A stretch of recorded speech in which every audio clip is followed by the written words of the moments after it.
Why did you start the channel to begin with? Like, what was the initial inspiration? I I think I like I don't know. I guess I'm somewhat of a I think I myself as like kind of a dreamer, I guess.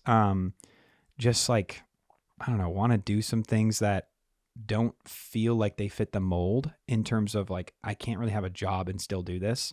But I'm also a high school and college dropout. So I don't really have like work experience that's going to allow me to make, probably any more than $50,000 to $60,000 a year. And so for me, my wife was finishing up school and I still hadn't gotten a degree. And she wanted to do traveling PT stuff. And I had watched guys like Casey Neistat or Logan Paul, David Dobrik. And at the time in that era of YouTube where like vlogging was popular and those characters were popular on YouTube, they were all driving like Ferraris and, Lamborghinis and stuff and living in mansions. And I was like, man, they're making a lot of money. And I liked making videos. I made videos growing up with my brothers. None of them made it to the internet, thankfully, but we did make videos as kids. It was like a popular thing, I feel like, during our age. Yeah. Were they like VHS or? Yeah. Like the little cassette thing. Oh, that's sick. Yeah. So we made a lot of those. And they were just silly, but I think I was realizing that like, oh, this is an opportunity. And I think most YouTubers are opportunistic individuals. I think you are as well. I mean, the podcast, perfect timing, like the short form on Instagram, like you see like, an opportunity and then it's like, oh, if I capitalize on that right now, it might work. And so for me, I was like, how do I be like these guys? So I was making vlogs that were terrible. Some of my videos did well, some did bad. And it took me like 2 to 5 years to build the channel to a point where I actually was making money off of it. But when I first started, I told my wife, I was like, give me 2 to 5 years. I'm going to try to do YouTube. And I was 25 at the time, so kind of too old to be making videos on the internet. At least that's how it felt. And I could feel the pressure of like family members being like, what is Isaiah doing? Like, why? Like, get a job. And we were traveling around quite a bit because my wife was doing PT, but in a traveling setting. So kind of like a traveling nurse. And we were living in different cities every 3 to 4 months. And eventually we were living in California and I started this series called Sand to Tesla on TikTok that garnered like 250 million views in total. And I did trade sand up to a Tesla in 8 months. And I traded with a YouTuber in Atlanta named Harrison Neville. And that's sort of when I started to make the switch of like, okay, if I'm going to do this for real, TikTok can make some money, but I can make real money if I move to YouTube and I can make a career out of this.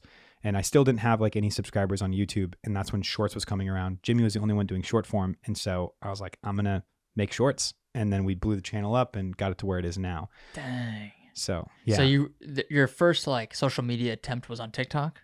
Yeah. I mean, it was actually YouTube. And then like YouTube, I was so bad at. Oh, okay. So yeah, rewind. I was so bad at YouTube at first.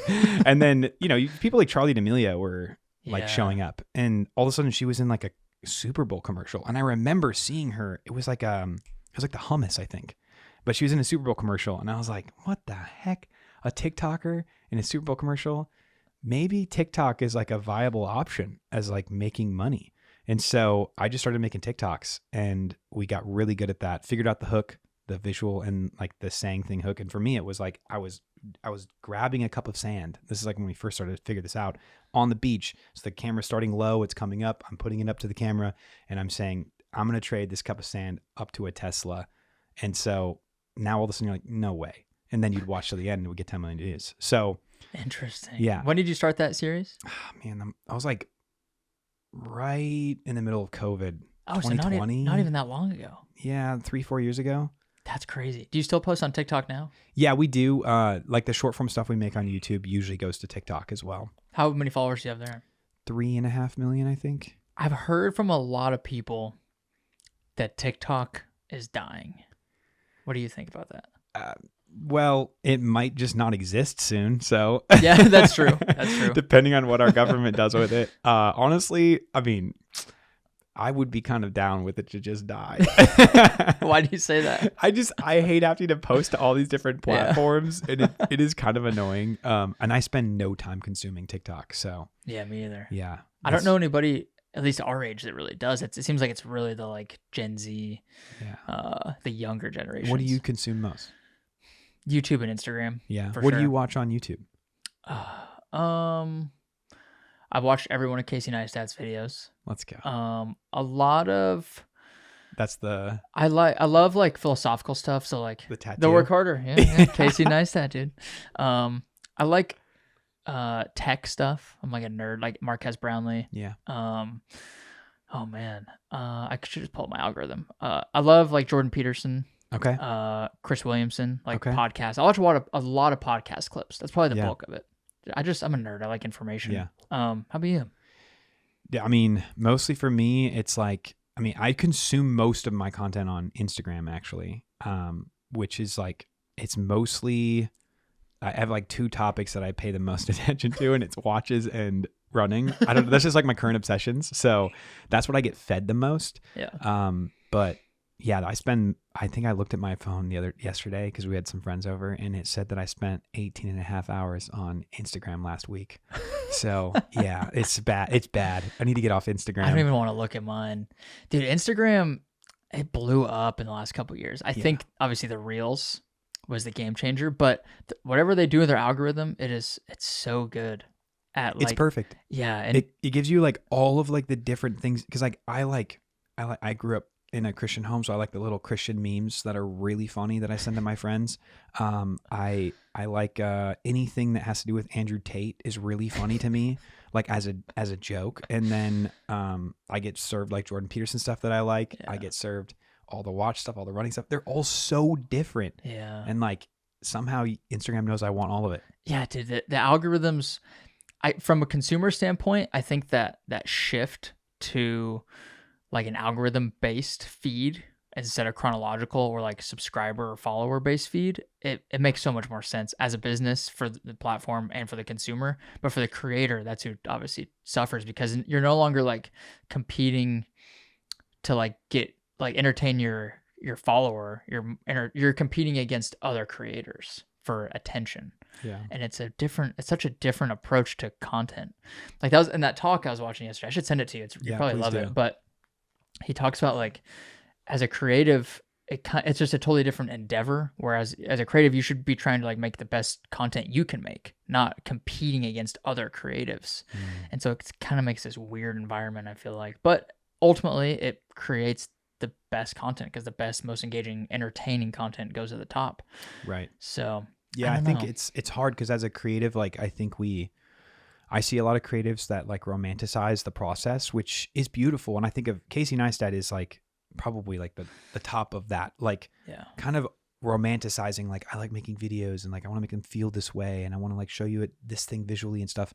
But at the end of the day, you know, if you're like me, where I have like a wife and a baby and a house, you still have to make money. Yeah. And so at the end of the day, it's a business, and the business side of things is like you have to please the algorithm. And so you kind of can't over romanticize it. And the people that do over romanticize it end up eventually disappearing because they can't make it, because they think that like, oh, YouTube, just show my video to the people that should watch it. But YouTube has an algorithm, and if you can't feed the algorithm, then you will die. Yeah, that's a hard truth. Yeah. Especially if you are inherently like a creative, and maybe if you started out in photography or doing freelance work and you really care about the story, like Casey Neistat, perfect example. Yeah. How do you do you find yourself like wanting to follow trends or not wanting to follow trends maybe on like Instagram, like the trending audio or things like that? Or you're like, I have this creative vision, I want to see it through? Or it sounds like you're kind of more on like the algorithm side, right? Yeah, I'm definitely on the algorithm side. Yeah. Like, I mean, if you want to grow, you have to feed the algorithm, in my opinion. I still think you can be creative. You can come up with concepts that work, that aren't necessarily that like you play off of like the greatest, like the things that you can deliver to the algorithm. So like, for example, in terms of Instagram, sometimes I will like see a reel that has like, you know, you see like the, like make your own kind of button. And then it, like all you have to do is put your clips in. Yeah. It's like if a video has like 10 million views and it has that on it, why would you not? Right. Like my video could get 10, like why would it takes me 3 seconds. I may as well put it together and like send it into the universe and hope for the best. But then there's also different strategies. Like, for me is like, these shoes are $300. Are they worth it? Cause that's like, all of a sudden you have that audio hook and visual hook that you need of like me pulling the shoes out of the bag. These are $300 shoes. Can they make me faster? There's a question involved that you want to know the answer to. So I can play off of other people's like minds, even of like, okay, if I saw that on a screen, I'm going to want to watch it through. So those different types of content that we can, or even saying like, I'm going to go on a 20-mile run. Is he? Like, I want to see if he's actually going to go on a 20-mile run. So there's like different ways that we can like, use our creativity, but also feed the algorithm at the same time.